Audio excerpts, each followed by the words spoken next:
Hello, YouTube fam. Once again, it's your girl Mello. As you can see, that I'm a proud person to be accepted in the LGBTQ community. I am a proud transgender, cross-dresser, whatever you want to call it. I am proud to be who I am. As you can see in the last video that I made a video about the young guy named Jamal who was battling coming out to his family and friends who was not supportive of his decision in life as a transgender. Please feel free to go back and check that video out, and I promise you will like it. As you should know that Jamal was battling coming out to his family and friends who was also forced to go to Houston and stay in Houston with his mom and his dad, who was found later months on murdered by gay bashing and gay hate crime. Please feel free to go back and check out that video. And if you have not subscribed to the channel, please feel free to subscribe to the channel. But today I will be making a video about the sexual experience that I first experienced with a guy that I thought I was going to spend forever with. Please stay tuned and enjoy the video. This is a true story about my first sexual experience with the first guy that I thought I'd spend the rest of my life with. Good morning, YouTube. It's 4 a.m. where I'm at. It's raining outside and I couldn't sleep, I guess, because I went to sleep earlier probably. So I just wanted to make a video about my first experience sexually. The first guy I gave love to. Not my first love, just somebody I gave love to. You know, a guy I pretty much, see myself, want to stay around for the long haul, And he's a nice guy to this day. He's still, around. We still talk, we still the best of friends. All that good stuff. But yeah, it goes back at the age of 16, when I was 16 years old. And we was both in school together, in high school. And I just fell in love with the hair, He had the hair, and that's what it was that got my attention at that moment, was the hair. We kicked it off, we was, close friends at first, and, he was doing him as to, not letting people know about us at the time. We was undercover. We were still doing our own thing, but we stayed connected, like, from 16 to 17. We stayed connected, and we always talked on the phone, stayed in contact and stuff like that. And when I turned 18, we took the next step, to having, sex and stuff. And honestly, it wasn't even his decision, because honestly, he was not the type of guy to force you to do something that you didn't want to do or you wasn't ready to do. But I just felt like, if I don't give it to him, somebody else is giving it to him or going to give it to him. So I know it probably sounds selfish, I know, but hey, that's what it was, so I didn't want nobody else to give him what I can give him, basically. So when it was time to do it, he asked me, "You sure this what you want to do?" He didn't force me, he didn't pressure me. He didn't do any of that. We had a talk about it, and I was like, yeah, I want to do this. So one thing led to another. It happened, and as it was happening, and what people understand is when you going in that area sexually is different from, women areas. So it was a whole different operation of skills and things that happened for my first time, So when we got done, I was like, okay, whatever. I felt like I was raped, I felt like that, but he did not rape me. Honestly, let me just put that on record. He did not rape me. He asked me, was I ready to do this? And I told him, yes. But I felt raped. Keep in mind, this is my first time doing this. Keep in mind, I didn't know who to go to or talk to about this area at that time, because keep in mind we was both hid and undercover at the time, so we couldn't go talk to nobody. I couldn't go talk to my cousins or my siblings and stuff like that because I didn't want them in my business at that time. I was still undercover, I was still trying to play hard or whatever. um so when it happened, after it got done happening, um, he was still trying to talk to me. I didn't want to have no context with him. Like, I feel like I was raped, because I didn't know it supposed to feel like that. But hey, it does. But I didn't know at the time because, like I told you, I didn't have people to talk to about sex, so I had to learn everything by myself. I didn't have people to talk to me about the gay community of the gays and the sexual community of the sex that come in gays. So I had to learn that out all by myself. I had my brothers, like I told you, my mom had all kids. I mean, all boys. Like, I had my brothers, but I couldn't talk to them about nothing gay. They wasn't going to react to that. And then they used to do their own thing. Keep in mind, I'm the baby on my mom and my dad's side. So, and my brother that's next to me, he's 4 years older than me. So, that's a whole nother ball game. So, I had to have my own friends. I had to do a lot of things on my own. So, and I don't blame them. You know what I'm saying? They had their own life. And we couldn't communicate on that level because of my sexuality. And I didn't want them to feel awkward or weird talking to me about that. And then at the time, I didn't want them in my business anyway. So, back to what I was saying, that's why I had to learn on my own about the gay sexuality and the gay sex and stuff like that. I had to learn on my own. So, after that happened, I was like, I'm done. Like, I don't want to deal with you no more. I just feel like I was violated. Not because of what you did, because I told you to do it because of the after effect of me feeling. So I dodged him for about 2 months. He was calling, he was texting and trying to talk in school and all that. I just didn't want to be bothered. I just didn't want no parts of him. One particular night, we was me and my friends, we was at a football game, and I seen him there, and we walked past him. Me and my friends walked past him, and he was like, "Hey, what's up?" And I kept going. I didn't want to talk to him, whatever. But as I was going, didn't want to talk to him. I just kept going, and he just kept doing him, like going on with his friends or whatever. So then the game was finally over. And keep in mind, when the game was over, we all come to the top of the hill, and everybody stand aside in the front of the gate or whatever. So he called on my phone, and I'm not answering because I didn't want to be bothered at the time. So as I see him walking like to the top of the hill or whatever, and he's with a girl, but he had just called my phone. But he's with a girl walking to the top of the hill from the bottom of the field from the football game, whatever. He's with a girl, but keep in mind he's with a girl. So I didn't want to clown him in front of everybody. I didn't want to make a scene in front of everybody because I didn't want everybody in our business. I didn't want everybody to know. Keep in mind, we're supposed to be undercover.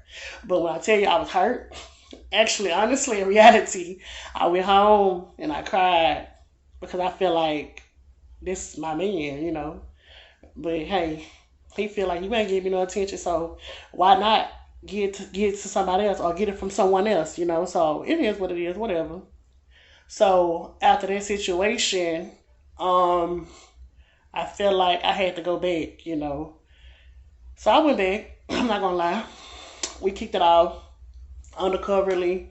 I was going around his people, and chilling and stuff like that. To this day, they still think that I'm a great person, and like to this day we still communicate. To this day, I still go around, what I'm gonna say. So after that situation happened, we clicked back up, we started back talking, and then it was just all about us, all about us. I'm not gonna give y'all no false information. It was all about us. And then at some point, I didn't want nobody but him. He was the guy that I thought that I was gonna spend forever with.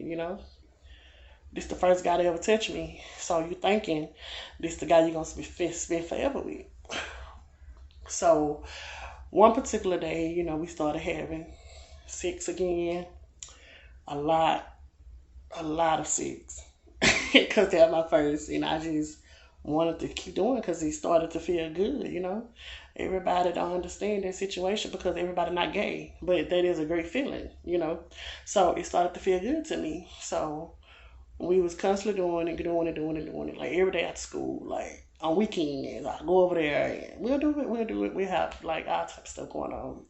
And then one particular week, you know, it all came crashing down and things turned bad, like really bad, to where you know, I thought that I didn't want to see myself ever talking to him again in life.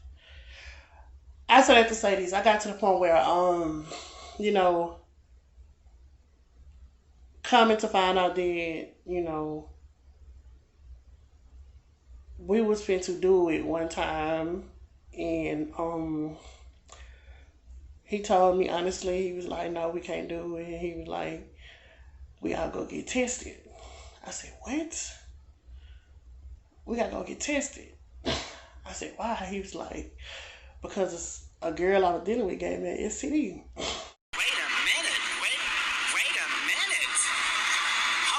First of all, you're not gonna speed past that like you didn't just say what you just said. I was like, wow. He was like, I'm sorry. He was like, but I'm not gonna lie to you, like, it ain't possible. It didn't happen. You know, that was a big deal to me because I never imagined myself going through that situation or that stage in life. You know what I'm saying? I'm still trying to, you know, be loved, you know, and experience the love life and be happy with one guy, you know. So clearly we went to the hospital and we both had an STD.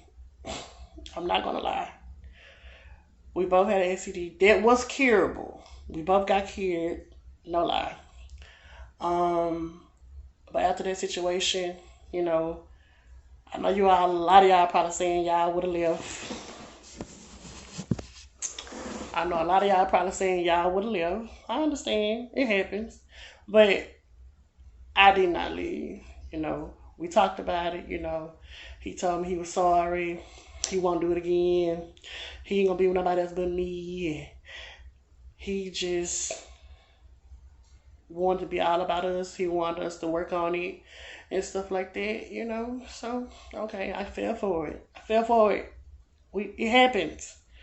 So I forgave him. And then with this STD situation, you know, it was a big deal for me at first because I never experienced that situation.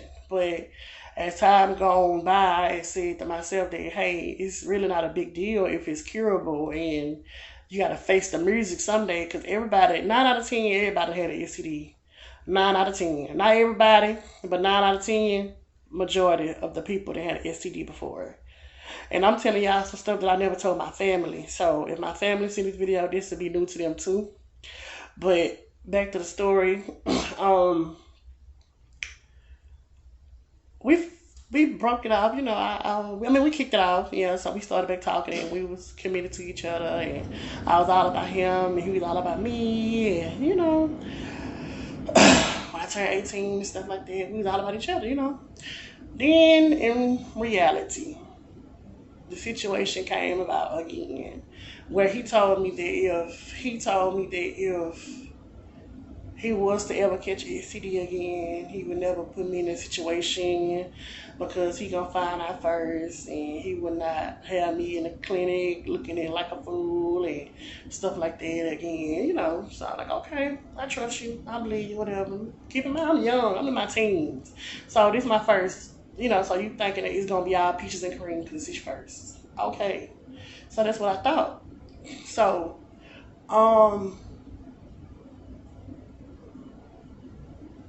we was doing good, you know, for about 3 months. And then after 3 months, 3 to 4 months, you know, something else came up. This particular time, I tried to have sex with him. And every time I try to reach for his penis, he'll tell me no. And I'd be like, why are you saying no? Like, what's wrong? You never tell me no. We get it popping. So why you telling me no now? So he went on and told me, he was like, I'm going to be honest with you, man. I think I got another STD. I said, what?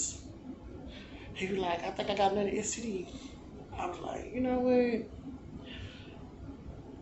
Enough is enough. And I put it like this: even a horse get tired. So what you allow shall continue. So I feel like, as long as I'm allowing these, it'll continue to happen. So I was like, you know what? This ain't for me. This is not for me.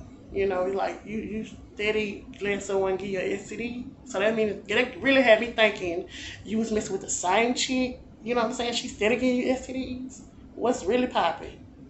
So he was like, but I told you I wasn't gonna put your life in jeopardy no more, make you go through that again. I said, yeah, you did. So he was like, man, let's just go to the hospital and I want you to go with me and get tested. While I get tested. While he get tested. So I said, okay, cool. So boom, we ended up going. Matter of fact, I ended up even, come to think about it, I even drove him to the clinic. So we ended up going. So the woman, she came back and said he had another STD. And he did.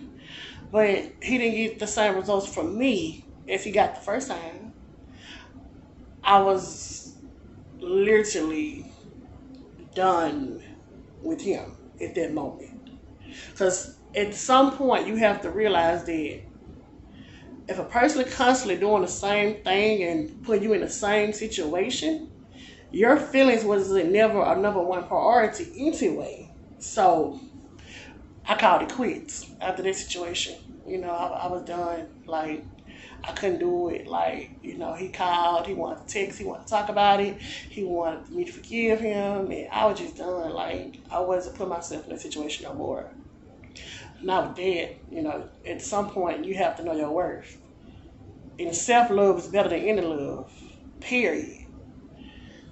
After that situation, I was just like, damn, you know what I'm saying? Like, what the hell? But I also learned that, you gotta protect yourself at all times. Because a person can lie like you the only person they sleeping with, but to go around and get an STD and then come back and get to you, and you kind of find out you're not the only person they sleeping with. Because the STD is not going to lie. You're going to know the results. You're going to know. And then just the reality of it. But after that situation, it was like on and popping then. Like, it was on and popping then. Like, I just started living life, like, I was talking to multiple guys. Like, not sexually, just conversation. Not sexually, just conversation, I was just exploring my options with it. Conversation, And then you have friends like I had friends, like they tell you, girl, let's do these, let's do that, girl. We single, hot girl summer, So, hey, we was all in the city, having fun on the scene and,